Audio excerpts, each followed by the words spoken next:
Assalamualaikum warahmatullahi wabarakatuh. Bersama saya Iwan. Di video kali ini saya mau review prospektus dari saham MSTI atau PT Master System Infotama Tbk. PT Master System Infotama Tbk ini mempunyai kegiatan usaha utama meliputi solusi, integrasi, dan pemeliharaan sistem teknologi informasi yang berkantor pusat di Gedung Sudirman, Kafling 7-8, Jalan Jenderal Sudirman, Tower 1, lantai 25, dan mempunyai kantor cabang di Darmo Galleria Center, Blok B3, Jalan Maijen Sungkono nomor 75, Surabaya. Untuk komisaris, sebagai presiden komisaris dipimpin oleh Bapak Jupri Wijaya, komisaris Bapak Ronald Waas, dan komisaris independen Bapak Tang Budi Santoso Sutanto. Sementara untuk jajaran direksi, Presiden Direktur dijabat oleh Bapak Edi Antoni, Wakil Presiden Direktur oleh Bapak Joko Gunawan, dan Direktur Jo Halim, Tio Eng Hock, Muhammad Lintar Wahyu Wardana, dan yang terakhir sebagai Direktur Bapak Raymond Budi Citra. Nah, untuk jadwal masa book buildingnya dari tanggal 20 sampai 26 Oktober 2023, perkiraan efektifnya 31 Oktober 2023, perkiraan masa penawaran umumnya 2 sampai 6 November 2023, perkiraan tanggal penjatahan 6 November 2023. Dan untuk perkiraan tanggal distribusi secara elektronik tanggal 7 November 2023, sedangkan perkiraan tanggal pencatatan pada Bursa Efek Indonesia yaitu tanggal 8 November 2023. Dan sebagai penjamin pelaksana emisi efek, ada dua broker. Yang pertama Indo Premier atau PT Indo Premier Sekuritas dengan kode brokernya PD, dan Maybank Sekuritas Indonesia dengan kode brokernya ZP. Kemudian kegiatan dan prospek usaha dari perseroan. Perseroan didirikan pada tahun 1994 dengan kegiatan usaha utama sebagai distributor perangkat keras, PC atau komputer. Seiring dengan perkembangan kegiatan usahanya, perseroan terus meningkatkan kompetensinya dan memperluas lingkup jasa yang ditawarkan, sehingga saat ini mampu memposisikan dirinya sebagai penyedia layanan sistem integration terkemuka di Indonesia dengan pengalaman operasi lebih dari 29 tahun. Sebuah perusahaan yang cukup tua untuk melantai di Bursa Efek dan telah melewati beberapa krisis yang luar biasa, seperti di tahun 97 ya, di masa peralihan Orde Baru ke Reformasi, di mana terjadi krisis dan waktu itu dolar sampai hampir 20.000. Kemudian krisis yang kedua tahun 2008, waktu itu ekonomi global juga sangat terguncang. Dan krisis yang ketiga yang baru saja dilalui yaitu krisis pada saat terjadinya pandemi tahun 2019 hingga 2020. Nah, perseroan menawarkan berbagai solusi information dan communication technology atau ICT secara komprehensif kepada pelanggan dengan mengintegrasikan berbagai komponen perangkat keras, perangkat lunak, jaringan, dan komunikasi ke dalam sistem yang kohesif dan fungsional, sehingga memungkinkan kolaborasi dan interaksi tanpa hambatan antara sistem teknologi yang beragam. Kemudian bagaimana sih prospek usaha dari perusahaan? Nah, prospek usaha menurut Euromonitor, ukuran pasar solusi di Indonesia itu sangat besar, yang mencapai 50,7 triliun atau 3,4 miliar dolar Amerika Serikat di tahun 2022. Nah, ini pas terjadi pandemi nih. Industri solusi IT menurut Euromonitor mengalami pertumbuhan yang pesat dalam periode ulasan dengan CAGR (Compound Annual Growth Rate) sebesar 11,5% antara tahun 2018 dan 2022. Didorong oleh faktor-faktor seperti adopsi layanan terkait cloud yang semakin meningkat, percepatan dalam transformasi digital, serta meningkatnya permintaan untuk solusi keamanan dan teknologi yang baru muncul. Pandemi juga berperan penting dalam mempercepat transformasi digital perusahaan. Preferensi dan gaya hidup konsumen beralih ke kanal online akibat pembatasan mobilitas tadi di tahun 2022 yang tercermin dalam pertumbuhan yang kuat pada tren e-commerce dan pola kerja hybrid. Perubahan menuju layanan dan pengiriman online memerlukan perusahaan untuk mengubah sistem IT mereka dan menerapkan solusi dan layanan IT baru yang dapat memenuhi permintaan yang meningkat untuk penyimpanan data, keamanan, analisis data, dan sebagainya. Seperti kita tahu, pada saat ini semua orang hampir semuanya sudah terintegrasi dengan digital.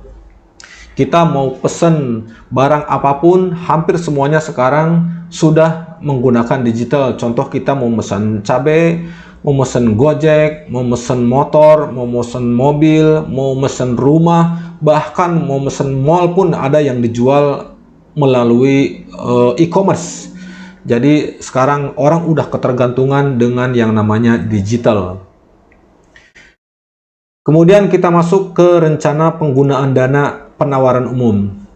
Seluruh dana yang diperoleh dari penawaran umum perdana saham ini setelah dikurangi biaya-biaya emisi akan digunakan oleh perseroan 1. Sekitar 101,572 juta akan digunakan oleh perseroan untuk pembayaran sebagian pokok utang kepada Bank OCBC NISP yang akan jatuh tempo pada tanggal 31 Juli 2023. Berarti ini udah kelewat ya, sekarang sudah bulan Oktober. Berarti mungkin udah dibayarin dulu, ditalangin dulu sama perusahaan. Kemudian total pokok pinjaman kepada Bank OCBC adalah sebesar 205,605 juta. Perseroan akan melakukan pembayaran atas sebagian pinjaman kepada Bank OCBC sehingga saldo pokok pinjaman perseroan setelah pembayaran dana hasil emisi akan menjadi 104,32 juta. Yang kedua, sisa dari dana hasil emisi setelah dikurangi pembayaran sebagian pokok utang kepada Bank OCBC sebagaimana disebutkan pada poin 1 di atas akan digunakan untuk modal kerja dalam rangka mendukung kegiatan usaha utama perseroan, termasuk namun tidak terbatas pada pembiayaan kegiatan operasional perseroan, termasuk pembayaran gaji, pembayaran pembelian perangkat keras, pembayaran pembelian perangkat lunak, pembayaran jasa pihak ketiga, beban operasional lainnya, serta biaya-biaya lainnya. Kemudian saham yang ditawarkan untuk masyarakat sebanyak-banyaknya 667 juta, saham biasa atas nama yang mewakili sebesar-besarnya 20% dari modal ditempatkan dan di-store dalam perseroan setelah penawaran umum perdana saham. Dan saham yang dicatatkan sebanyak-banyaknya 3.335 juta saham biasa atas nama yang mewakili sebesar 100% dari modal ditempatkan dan di-store dalam perseroan dalam penawaran umum perdana saham. Kemudian kita masuk ke laporan keuangan. Di sini dilihat jumlah aset dari 2020 sebesar 1,8 triliun meningkat di 2021 menjadi 1,9 triliun. Kemudian di tahun 2022 itu meningkat lagi menjadi 2,3 triliun. Nah, yang hebatnya lagi di tahun 2023 baru 4 bulan asetnya udah 2,1 triliun. Sedangkan jumlah liabilitasnya atau hutangnya 2020 809 miliar. Kemudian di 2021 ada sedikit kenaikan menjadi 114 miliar.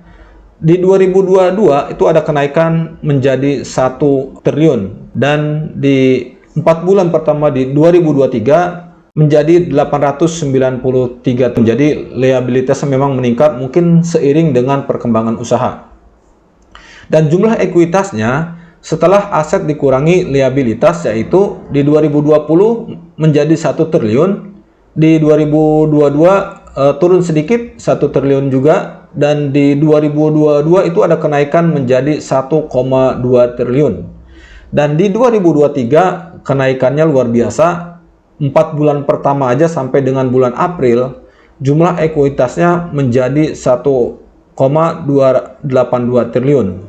Kemudian masuk ke laporan laba rugi dan penghasilan komprehensif lain. Ini dalam rupiah. Penjualan bersihnya di 2002 itu tembus di 2 triliun.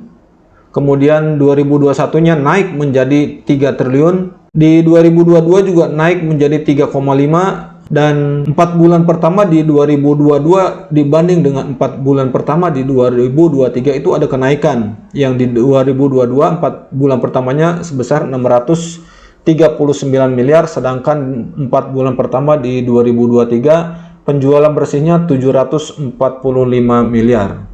Artinya penjualan bersih pun selalu mengalami kenaikan. Dan laba tahun berjalannya di 2020 312 miliar, kemudian 2021 naik menjadi 326 miliar, dan naik kembali di 2022 menjadi 398 miliar. Dan perbandingan 4 bulan pertama di 2022 sebesar 42,4 miliar rupiah, dan di 2023 ada kenaikan menjadi 49,6 miliar rupiah. Jadi laba tahun berjalannya dari tahun 2020 sampai 2023 ini terus mengalami kenaikan.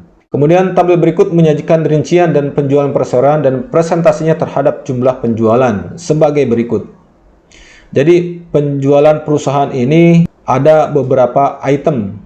Di antaranya yaitu perangkat keras. Ini menyumbang pada tahun 2020 ini menyumbang 55,5% sebesar 1,6 triliun. Kemudian masuk di 2021 meningkat menjadi 60,8% sebesar 1,8 triliun, dan di 2022 kembali meningkat ya menjadi 60,6% atau 2,126 triliun.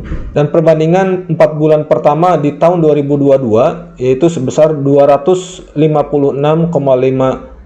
miliar atau kontribusinya 40,1%, sedangkan di 2023 mengalami kenaikan dari 2022 sebesar 375,8 miliar, dan ini kontribusinya 50,4%. Kemudian ada perangkat lunak, kontribusinya rata-rata di angka 25%, kemudian ada perawatan sebesar 13% rata-rata, dan kemudian instalasi ini mungkin jasa ya. Jadi kontribusinya nggak begitu besar, rata-rata di 6%. Dan jumlah penjualan perusahaan itu dari 2020 sebesar 2,8 triliun, naik di 2021 menjadi 3,1 triliun, dan naik lagi di 2022 menjadi 3,5 triliun. Kemudian 4 bulan pertama di periode 2022 yang sebesar 639 miliar, naik di 2023 menjadi 745 miliar. Jadi dari sisi penjualan perusahaan ini setiap tahunnya mengalami kenaikan konsisten dari 2020, 2021, 2022 sampai 2023. 4 tahun terakhir terus mengalami kenaikan seiring dengan bertambahnya pemakai digital di Indonesia. Nah, ini pendapatan per segmennya. Jadi memang untuk hardware ini kontribusinya sangat besar ya. Di 2020 sebesar 1,6, 2021 1,8, di 2022 fiscal year 2,1 triliun. Yang kedua ada di software, yang ketiga ada di maintenance, dan yang keempat ada di instalasi. Nah, ini perusahaan merupakan prinsipal atau distributor dari Cisco, partner, AWS, Google Cloud, IBM, dan Google. Kemudian banyak lagi perusahaan-perusahaan besar seperti Oracle, FireEye, banyak banget dia jadi prinsipal di Indonesia.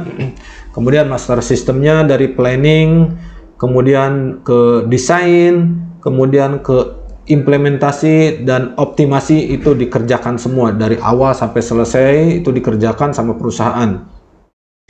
Dan sistem integrasi, kemudian memanage service-nya, kemudian service dan maintenance.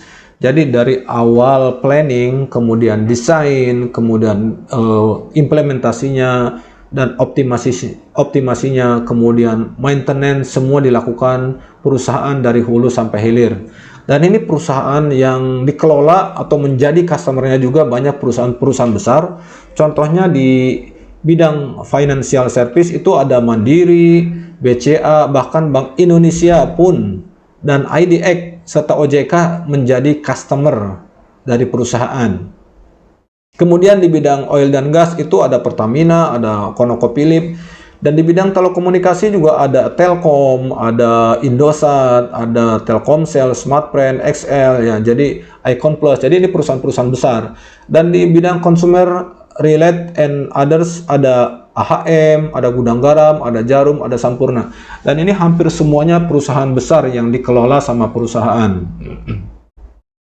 Lanjut ke kebijakan dari dividen. Nah, ini kebijakan inilah yang ditunggu-tunggu oleh investor, karena selain kita mendapatkan keuntungan dari capital gain, kita juga bisa mendapatkan keuntungan dari dividen. Dan perseroan berencana untuk membagikan dividen sekurang-kurangnya 1 kali dalam 1 tahun dengan sebesar sebanyak-banyaknya 70% dari laba bersih perseroan mulai tahun 2024 berdasarkan laba tahun berjalan tahun buku 2023. Artinya pada saat kita tahun 2023 ini ikut IPO dan di 2024 kita ada kemungkinan untuk mendapatkan dividen, karena perusahaan bermaksud untuk membagikan dividen berdasarkan laba tahun berjalan tahun 2023. Dengan terjualnya seluruh saham yang ditawarkan dalam penawaran umum perdana saham ini, maka struktur permodalan dan susunan pemegang saham perseroan sebelum dan setelah penawaran umum perdana saham secara performa akan menjadi sebagai berikut. Yang pertama, Edi Antoni itu sebesar 27%, Jupri Wijaya 27%, Joko Gunawan 25%, dan yang dipegang masyarakat 20%. Perusahaan sahamnya dipegang atau dapat dikendalikan oleh pemilik perusahaan sendiri. Nah, ini tabel komposisi karyawan menurut statusnya. Jadi dari tahun 2020 sebesar 556, kemudian jumlahnya naik di 2021 menjadi 602, dan 2022 naik lagi jumlah karyawannya menjadi 754, dan di 2023 naik lagi menjadi 786. Ini artinya bahwa perusahaan setiap tahunnya mengalami peningkatan jumlah karyawan, berarti ini peningkatan juga jumlah pekerjaan atau jumlah ordernya. Dan tabel komposisi karyawan berdasarkan jabatannya di sini ada senior manager juga dari 2020 itu turun 1, tapi ke 2022 naik lumayan ya, dari 11 menjadi 18. Dan dari 2022 ke 4 bulan pertama di 2023 naik menjadi 19, dan di bawahnya ada manajer, supervisor, office, dan admin dengan jumlah totalnya sama seperti yang di atas. Dan proses bisnis sistem integrasinya secara umum, proses bisnis perseroan dalam melaksanakan kegiatan usahanya dapat digambarkan sebagai berikut. Jadi yang pertama, perusahaan membuat planning sesuai dengan keinginan atau permintaan dari customer, kemudian membuat desainnya, kemudian mengimplementasikan, dan setelah itu optimasinya dengan after sales, maintenance, dan supportnya. Jadi semuanya dari awal sampai akhir dikelola oleh emiten. Dan yang menariknya itu perusahaan mendapat berbagai penghargaan, dan berikut adalah penghargaan yang pernah diterima oleh perseroan yang semakin menguatkan posisi perseroan di Indonesia sebagai perusahaan penyedia jasa integrasi sistem yang terdepan dan terpercaya. Penghargaan di 2011 itu mendapat penghargaan dari Kisco Partner of the Years 2012, 2013, 2014 itu semakin banyak, 2015 semakin banyak lagi, 2016, 2017, 2018, jadi penghargaannya setiap tahun meningkat jumlahnya. 2019 dan 2020 juga sangat banyak nih penghargaannya. Kemudian di 2021 juga meningkat lagi jumlah penghargaan yang diterima perusahaan. Dan di 2022 juga penghargaannya meningkat lagi. Ada 1, 2, 3, 4, 5, 6, 7, 8, 9, 10, 11, 12, 13, 14, 15 penghargaan. Dan diantaranya vendor atau pemasok terbaik 1 untuk kategori swasta pada apresiasi Mitra BUMN 2022. Jadi dari berbagai macam perusahaan mendapatkan apresiasi atau penghargaan. Dan terakhir ke kesimpulan. Kesimpulan menurut saya, di perusahaan sudah berusia 29 tahun dengan berhasil melewati berbagai krisis seperti yang dibilang di awal, krisis 98, krisis 2008, krisis tahun 2019-2020. Artinya perusahaan cukup dan sangat tahan banting. Dan prospek usahanya di bidang digital ini sangat cerah untuk kedepannya karena semua sekarang sudah berbau digital. Kemudian komposisi saham yang dipegang masyarakatnya ini juga cukup baik atau 20%, ya, nggak terlalu besar, nggak terlalu kecil. Kemudian jumlah aset konsisten tumbuh dari tahun ke tahun. Kemudian dari sisi laba pun perusahaan tetap tumbuh. Yang keenam, customer perusahaan besar. Jadi si emiten ini mempunyai customer perusahaan dengan skala besar seperti yang tadi, ada Pertamina, ada Telkom, ada Bursa Efek, ada BI, dan lain-lain. Kemudian dilihat dari jumlah karyawannya juga terus bertumbuh dari tahun ke tahun. Ini menandakan bahwa ada pertumbuhan yang baik di dalam perusahaan, karena tentunya pekerjaan juga akan bertambah dengan bertambahnya jumlah karyawan. Dan yang terakhir, perusahaan juga mendapat banyak penghargaan dari berbagai perusahaan customernya. Ini menandakan bahwa perusahaan bekerja dengan baik, dengan profesional, dan dapat memberikan hal yang terbaik kepada customer-customernya. Demikian review prospektus saham MSTI atau PT Master System Info Tama Tbk. Review ini hanya bersifat informasi, bukan bersifat ajakan untuk membeli saham di IPO MSTI.